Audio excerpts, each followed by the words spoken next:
So we talked a bit about trying to reach an audience of teachers who feel they're less technically literate than their students. But what do you think about teachers who have the opposite problem?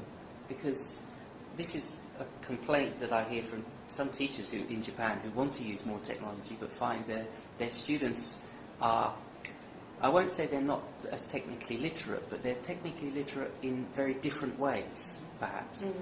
How can you bridge that kind of gap?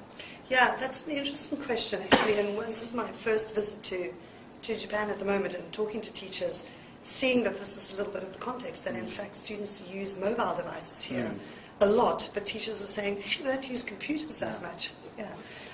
That was something that I hadn't really thought about before. It's not the case in my context in Spain. I think clearly it's a case of starting from where the students are. So your students here in Japan are already very literate, as you say, with mobile devices. So it's bringing those devices into the classroom and finding ways to use those. So for example, clearly most mobile phones, if not all, have the ability to take photos, to take video. So using those kinds of functions within the classroom would be the way, I think, to start with students. What I find is interesting is I often hear the complaint that students don't have email, or they don't know how to use email on a computer. And I think it's interesting because teachers sometimes take that as a sign that the students are not technically literate.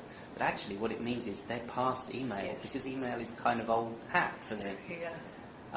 So it is a difficult question. The level of technical literacy is very uneven, and it's not as cut and dried as we might believe sometimes, I think. Absolutely. Yeah, your point about email is interesting. I think email's almost kind of Web 1.0 tool, isn't it? I mean, kids these days, my daughter, for example, who's 14, and she's very savvy with technology. She never used email, and she never will.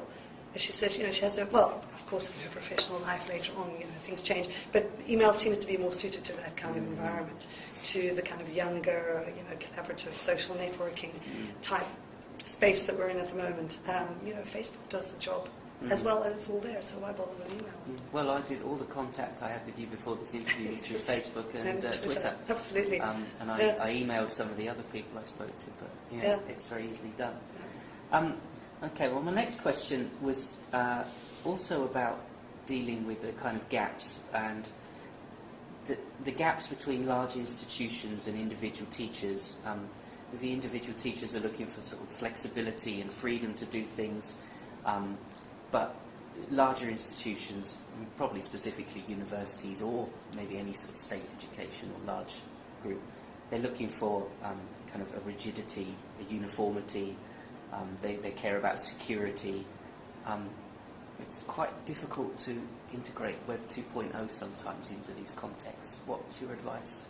What's your feeling about that? Yeah, I mean, that's a tricky question, and you didn't give me that one beforehand, so I could prepare it. I don't know. I mean, there are very rigid, sometimes, structures, as you say, within universities. For example, again, here in Japan, people have told me, in their institution there's no Wi-Fi.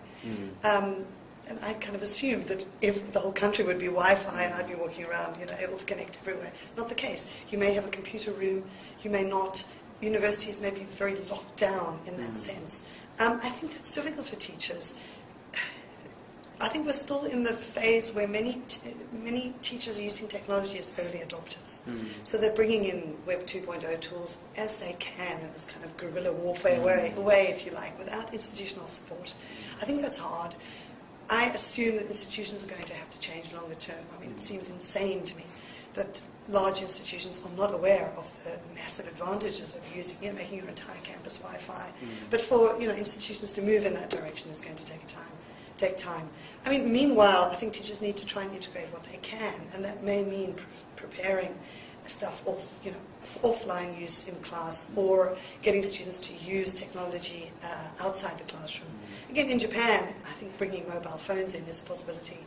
Although I also believe that some institutions ban mobile devices from the classroom. Working within those kind of constraints, I think you do what you can. It's not easy.